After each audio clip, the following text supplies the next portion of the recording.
Welcome back sa ating channel. Nagbabalik po muli ang inyong lingkod upang magbigay sa inyo ng mga bago at nagbabagang mga balita. Tila ba naging mainit na usapin ang isyong ito sa mundo ng social media? Nagulantang ang publiko sa sunod-sunod na pagbubunyad ng isang testigong nagngangalang Katibinag na di umano'y naglabas ng mga ebidensya ng katiwalayan laban sa mag-asawang sina Pangulong Kuting at unang ginang Ismags. Ayon kay Binag, ang mga ilegal na aktibidad ng mag-asawa ay nagaganap sa loob mismo ng palasyo, bagay na ikinagulat ng marami. Sa isang exclusive na interview, sinabi ni Binag na matagal na niyang alam ang mga sikretong ng mag-asawa, ngunit ngayon lamang siya nagkaroon ng tapang at lakas ng loob na magsalita. Aniya, hindi niya kayang palampasin ang mga ginagawang katiwalian na sumisira sa tiwala ng taong bayan at ng ating mga mamamayan. Dahil sa mga pagbubulgar na ito, umiyak sa harapan ng publiko si Smugs, todo, pag, todo ang pagtanggi sa mga paratang at nasabing ito'y gawa-gawa lamang upang siraan sila. Subalit, nananatiling matindi ang pangamba ng taong bayan lalo na't patuloy na naglalabas ng mga documents at evidence si Binag na maaaring magpatunay ng kanyang mga aligasyon or ng kanyang mga allegations. Samantala, walang imik naman si Pangulong Kuting ukol sa issue. Tila iniinda nito ang epekto ng mga pagbubunyag sa kanyang administrasyon at sa kanyang pamilya. Patuloy na inaabangan ng bayan ang susunod na hakbang ng gobyerno at kung paano nila haharapin ang mga seryosong allegation ng mga ito. Ang mga supporter naman ng mag-asawa ay nananatiling tapat habang dumarami naman ang mga tumutuligsa at nananawagan ng masusing investigation sa mga sinasabing katiwalian. Sinasabing ito ang isa sa pinakamalaking iskandalong kaharapin ng pamahalang kuting. Sa kabila ng mga pagkontra at ingay sa social media, mariing nananawagan ng ilang sektor ng napanatilihing patas at makatarungan ang mga investigasyon. Huwag nating hayaang lumubog sa iskandalo ang ating bansa. Dapat bigyan ng pagkakataon ng katotohanan na manaig ani ng isang kilalang politiko na tumangging magpakilala. Habang patuloy ang investigation, umaasa ang bayan na mabibigyang liwanag ang mga isyong ito at kung may mga mapapatunayang nagkasala, mapanagot ang mga ito sa ilalim ng batas. Well, para nga sa buong impormasyon ay panoorin na lamang ang buong video at kung bago ka pa lamang sa aking channel ay huwag kakalimutang mag-subscribe, i-hit ang notification bell upang laging maging updated sa mga bago at nagbabagang mga balita. At sa mga solid viewers naman natin dyan, maraming maraming salamat po sa patuloy na pagtangkilik sa ating channel. Tuloy-tuloy lang po ang laban para sa katotohanan at para na rin sa kinabukasan ng ating pinakamamahal na bansang Pilipinas. Ayoko na magsalita dito kay Pampam. Ayoko na magsalita diyan. Kung gaano yung ano niyan, yung pagka-stricto niyan, di ko napupunayan yan. Nakakatakot. Mahirap na. Ito na ho mga kababayan, pakinggan ho natin yung interview nila. Kasi I think kaya hindi na ako type eh. Hmm, Kasi hindi nga ako gumagamit. ayun. Nalaman ko nga lang yan eh, nung in the middle of our relationship. Kasi 10 years kami. Na nagtataka ako, ba't galit sila sa akin? Tapos sinisiraan na ako. Sabi ko, wala namang ginagawang masama. Parang, bad shot yan, huwag niyo isasama dito. Ba't nandyan yan? Tapos, Na naririnig mo. meron ako one time narinig na talaga, why is that bitch is here? Tapos parang sabi ko, tapos lumapit si Tony Boy that time. Tapos, sabi ko, sino raw yun? Tapos di ko pa alam ako. Kasi dami rin naman namin. May mga tao eh. Hindi ko talaga alam. Okay. Kasi nga may ibang babae, tapos may dumating din. So I thought, baka may kaaway. Someone else. Kasi, paano iisipin ikaw na wala kang ginagawang masama sa kanila? Di ba? Yun na sabi ko nga hindi ako assuming. Tapos parang tataka ko, bakit may ganito? Tapos yun nga kaya kinuwento ko, di ba? Doon ko nalaman, nung time na nag-away pala si Anton at saka si Tony Boy dahil sinita siya ni Anton for sinita ni Tony Boy si Anton na huwag kang kukuha ng kickback dyan and everything. I was there. Feeling ko napaya siya. Tapos sa time, nag-away talaga silang magtsuhin. So the people around them, parang nagtataka, bakit magbati na kayo? ang ginawa pala sa akin that time, siniraan ako, sinabihan niya ni Anton yung grupo na sinisiraan ko Lo, siya.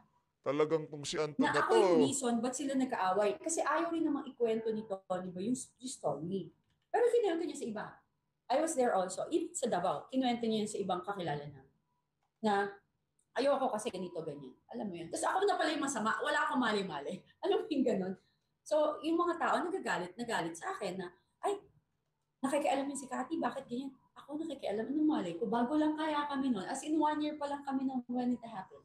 Alam mo yung paano yun? Anong pangingialam ang tinutukoy nila? Yung Ano, no, siguro habang pinapanood nitong si Lisa Araneta Marcos, yaang si Tambaloslos, yaang si Bangag, yaang si, ano pangalan nito, Abalos, yung nangyaring kwentong barbero kahapon dyan sa House of Representative, kilig na giligo siguro sila, no? Noong binabanggit na ni Guban yung si Manscarpio, yaang si Congressman Pulong, kilig na kiligo sila, no? Kaso nung nabasa ko nila yung mga komento sa baba, bigla ako silang nadismaya. Kasi kahit punta ko kayo doon sa mismong video ng House of Representative, sa tingin ko hindi next video nila, hindi na ho nila lalagyan ng komento. Yung live chat nga pinatay nila kasi marami hong doon, maaaning pagka nagkomento ang sambayan ng Pilipino. Kaso, nakalimutan ho nilang tanggalin yung comment section. Nakapag-comment pa rin yung ating mga kababayan at ang ating mga mababasa doon. Magkano kayang bayad dyan kay Guban? Masyado namang halatang bayaran niyang mama na yan. Ganun ho yung naririnig natin kahapon na komento sa ating mga kababayan. Diyan sa paglutang na yan ni Guban. yung napagsasabihan mo si Tony. Sinususulan ko lang. Okay, one thing is like, kasi nga di ba nag-stop siya gumamit. And he buy for everyone. Like, he's very generous. Like, kapag yung droga, He buy for everyone. Yeah. So, alam ko yun. So, bibili siya ng madami, libre yung iba. Siyempre, yung ano na yung fact na yun, di ba? If you're a user, parang laking bagay. No? Kanino binibili mo? Pero Naku. paano ang bilihan? Napakabait pala nitong si Tony Boy Torrendo. Pagka nag-shopping ng lahat kasama, lahat ng tropa kasama, walang no tropas left behind, ika nga, lahat tayo lilipad papuntang buwan. Well, may tinatawagan sila. May friend na tinatawagan si Kilala Tony mo? Boy. Oo naman. Kilala ko naman. Kilala ko talaga. Diba? Nasa high society din itong pinatawagan. Sa circle. Nasa Sa circle, Sa circle. businessman, politician, Hindi siya politician. businessman, I can say, ano lang, Chawariwa. average, normal, Runner nila. friend nila, Na runner nila. na ganun din ata talaga yung negosyo. would you know, ma'am, kung saan galing to? Galing bang abroad to? Itong mga... What I heard from them, some are galing sa abroad, nadadala lang. Some are bringing it in. Pero iba, galing dito. Napakalusutan ba yung of course, syempre, nagpa-private plane. Kaya-kaya talaga Oo naman, magdala pag may inside the private plane private ka, plane. kaya mo yun. Kasi, meron kang, especially pag politician ka, meron kang hindi na i-check yan eh. Hindi naman din nalalapitan na ng aso yan eh, di ba? Parang ako ilang beses ko na experience yun na wala namang asong lumalapit sa mga bags mo eh. So, Ms. Cathy, can you say, kasi nung election, 2022, then President Duterte said na merong isang kandidato na gumagamit. And in-explain niya na gumagamit yan sa yate, sa aeroplano, mayayaman yung mga yan. Can you say na tama siya? And he was referring to then candidate BBM? Oo naman, kasi kilala niya sila. Alam mo yan, magsisinungaling ba yan? Ano mawawala sa kanya? Di ba parang lahat na ng tao siniraan na siya. Di ba? Parang, for what? Di ba? Miss Cathy, nakita mo sila paano maging high, di ba? Mm. Ano itsura ni PBBM at saka ano itsura ni Lisa Araneta Marcos pagbangon? Mahilig sumayaw. Yun yung mga tanong. Ano? Sayaw ng sayaw. Tsaka happy. Mahilig sumayaw, di ba yung pagsalubong nila doon sa mga ang tawag dito, mga Olympian, yung mga atleta natin, pasayaw-sayaw si Lisa Araneta Marcos. Baka ho siya nun, ha? Tapos masaya din siya, di ba? Naku, Tsaka, na nga si ba ano, si sinasabi Liza natin? yun. Si Lisa. Si BBM, kasi very ano siya eh. Di ba sabi ko nga, very reserved in a way. Okay. So, no first time ko siya na-meet, masumit siya. Okay. Si BBM. Feeling ko the time kasi nasiraan na. Alam mo yun? Pero yun kasi ngayon ko lang nare-realize. Kasi di ba, 10 years siya na eh. Alam niyo po, audience, sa 10 years, dahan-dahan kong nadadissect yung mga stories eh. Yung parang naalala mo in the process. So, na-realize ko nga, tinanong ko pa nga si Tony Boy doon. Sabi ko, hindi siya people person, no? Sabi niya, oo. Hindi. Kasi sabi niya, hindi nga yung bagay maging politician. Kasi hindi siya people. Oo. Tapos sabi ko, nag-usap pa kami, alam mo, in a way, kasi meron yan na trauma response. Kasi parang all these years, parang nababawi siya eh. Tapos bata pa siya, tingin sa kanya, masama ugali nila, corrupt sila and all.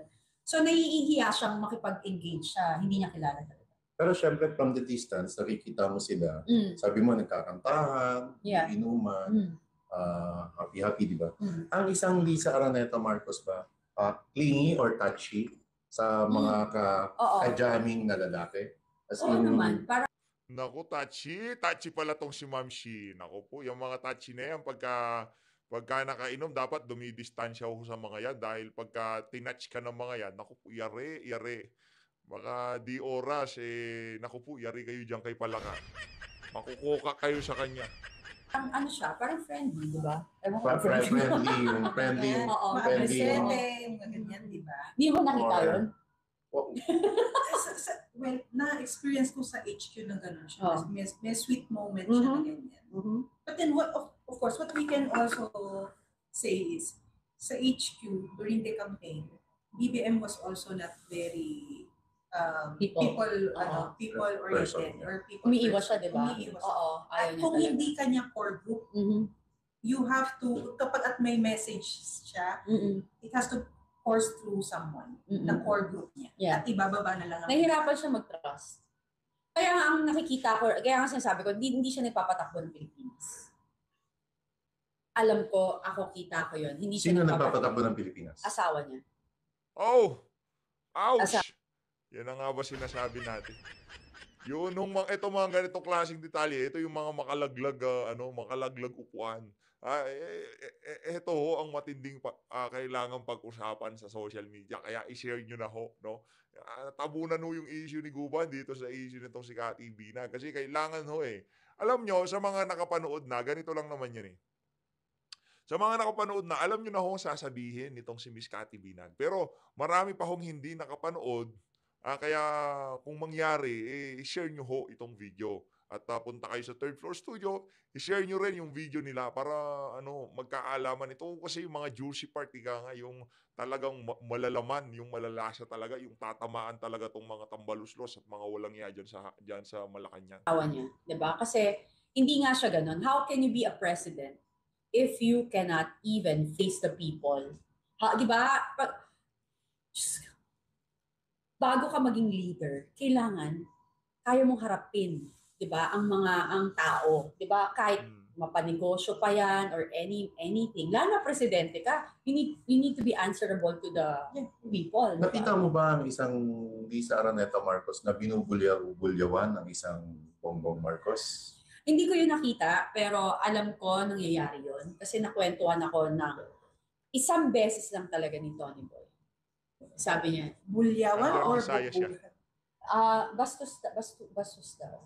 Hindi niya gusto. In so many occasions na nakasama ka sa grupo nila, did you see the First Lady na actual niyang sinimhot ang isang white powder? Sa akin, nung inoperan niya ako, di ba? It was an offer. Oo, But did you see her inoperan niya like ako. do the thing? With them. Pag pumunta na sila doon, tapos they did it.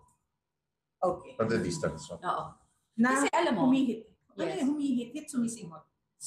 Oo, sniff. Oo, sinisinghot. Tama ba? Sniff. Sa Yeah, ilong. sumisinghot. Sa ilong. Hindi kasi ako naninigarilyo. Oo, hit is pusok eh. Oo. So sa ilong, Oo. na nakikita mo from afar na ginagawa talaga. Yes. Sino pinaka-worst na malasing sa mga personality pa lang na binanggit mo? Yung binanggit natin dahil. Sino pinaka-worst na malasing sa kanila and mabangag? Si Anton. Si Anton, anong ginagawa? Bakit itong si Anton lagi siyang tag dito. Kumbaga, masama ang ugali si Anton, yung basta lagi na lang si Anton. Sa tingin nun natin, itong si Marcos Jr., kailangan nyo nang tanggalin itong si Anton. Si Anton Anton Lagdameo. Second si Tony Boy. Anong ginagawa ni Anton pag nalalasing?